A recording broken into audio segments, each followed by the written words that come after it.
tous. Aujourd'hui dans ce tuto, nous allons parcourir le module contrôle de facture.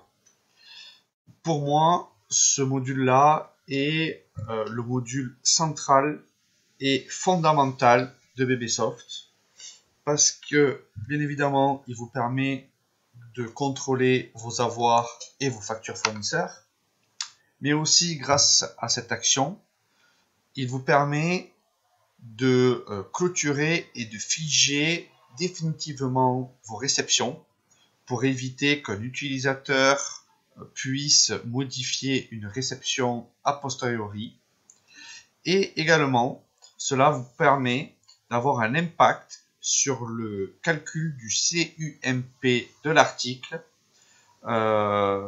qui par la suite, bien évidemment, aura un impact sur vos marges et donc l'étude de vos statistiques. Donc, après avoir effectué commande fournisseur, réception et potentiellement préparation de commande, donc nous allons dans le module contrôle de facture. Donc, dans le module contrôle de facture, comme lors de la réception, on indique tout d'abord le nom du fournisseur. Ensuite, ici, vous pouvez voir qu'il y a deux coches, une coche avoir et une coche facture. Le fait de cocher avoir, vous voyez qu'ici, le titre du module a changé. On va contrôler un avoir correspondant à un litige. Je rappelle qu'un litige est un article que l'on n'a pas réceptionné lors de la réception et que le BL a bien indiqué sa présence. Donc, suite à cela, on a pu éditer un litige en PDF pour l'envoyer au fournisseur qui par la suite nous enverra son avoir. Vous pouvez vérifier tout ça et revoir tout ça sur le tuto lié à la réception. Revenons donc au contrôle de facture et d'avoir. Donc là, j'ai bien renseigné mon fournisseur, coché avoir. Je vais sélectionner donc le litige présent et je vais l'insérer. Toujours ici en haut, je note le total net hors taxe, donc qui doit correspondre au total de la facture théorique.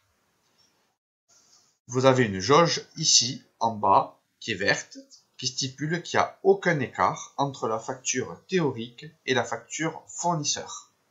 S'il y avait un écart, la jauge serait d'une autre couleur avec la valeur de l'écart. Bien évidemment, comme toujours, bien marqué le numéro de l'avoir et la date de l'avoir et potentiellement la date de l'échéance. Vous pouvez toujours intégrer l'éco ELEC et l'éco meuble. Une fois que votre avoir est bien contrôlé, vous n'avez plus qu'à clôturer l'avoir. De la même manière, nous allons contrôler du coup ensuite la facture. Là, cette fois-ci, je reste coché sur facture. Et là, j'ai l'ensemble de mes BL de ce fournisseur-là. Donc, soit un BL égale une facture, ou XBL égale une seule facture. Donc, dans le cadre où XBL égale une seule facture, je vais insérer mon premier BL, puis mon deuxième BL. Dans ce cas, ça correspond à un reliquat qui est associé à une seule et même facture. Ici, on peut voir avec le picto négatif rouge qu'il y a bien un litige. Ce litige-là a été vu précédemment via l'avoir. Je précise tout de même que dans cette version, il n'y a pas de rapprochement entre l'avoir et la facture. C'est pour cela que dans la facture, le litige est toujours présent. Par contre, on l'a traité précédemment lors du contrôle d'avoir. De la même façon, j'indique ici le total net. je mets toujours mon numéro de facture, ma date de facture et l'échéance. Pour information, vous avez ici le total net TTC. Mais nous allons travailler en hors taxe. Ici, vous avez les taux de TVA. Ici, nous n'avons que du 20%. Et là, le total net, vous pouvez renseigner en dessous l'éco-élec et l'éco-meuble. Vous avez toujours ici à la ligne, mais vous pouvez l'avoir aussi en bas de page. Il faut savoir que si j'intègre une valeur, ça s'ajoutera au total net. Soyez vigilants, d'accord, que vous intégrez pas le total net,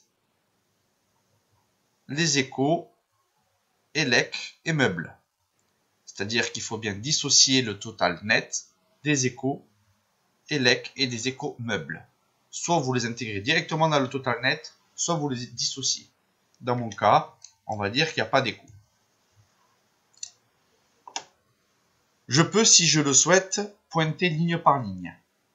Donc ici, je clique sur la coche pointer les lignes. Et ici, je peux dire, je coche cette ligne-là et celle-ci. On est d'accord que dans mon exemple, il y a seulement 4 lignes. Mais admettons que vous avez une facture avec une centaine de lignes. Vous pouvez débuter le pointage et ensuite valider. Et toujours par l'onglet F1 rechercher en cours, je peux revenir sur ma facture pour finir le pointage. D'ailleurs, vous pouvez voir ici qu'il reste encore 470 € à pointer.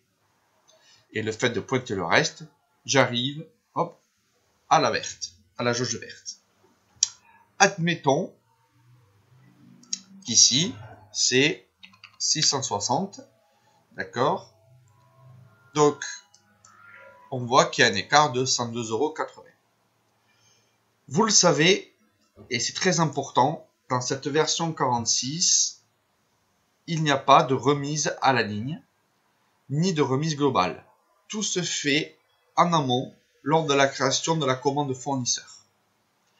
C'est pour ça qu'il est bien important, lors de la commande fournisseur, d'envoyer sa commande fournisseur au fournisseur, d'attendre une confirmation de commande où il doit intégrer les différentes remises dans la commande initiale.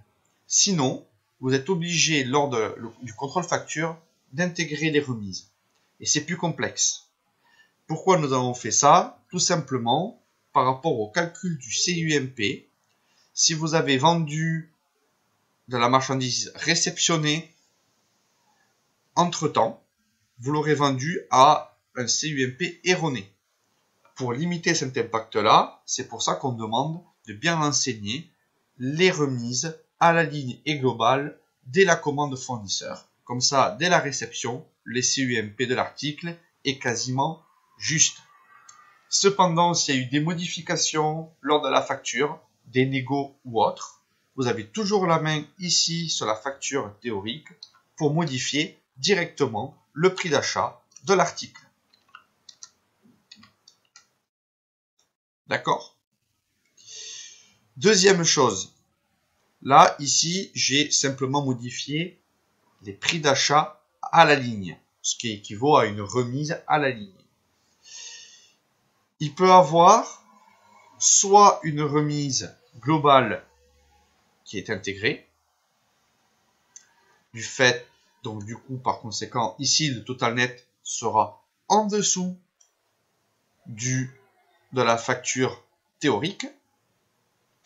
Mais en contrepartie, il peut y avoir aussi des frais d'approche qui sont renseignés, que ce soit des frais de port, des frais de douane, d'autres frais. Et là, on aura donc un total supérieur à la facture théorique.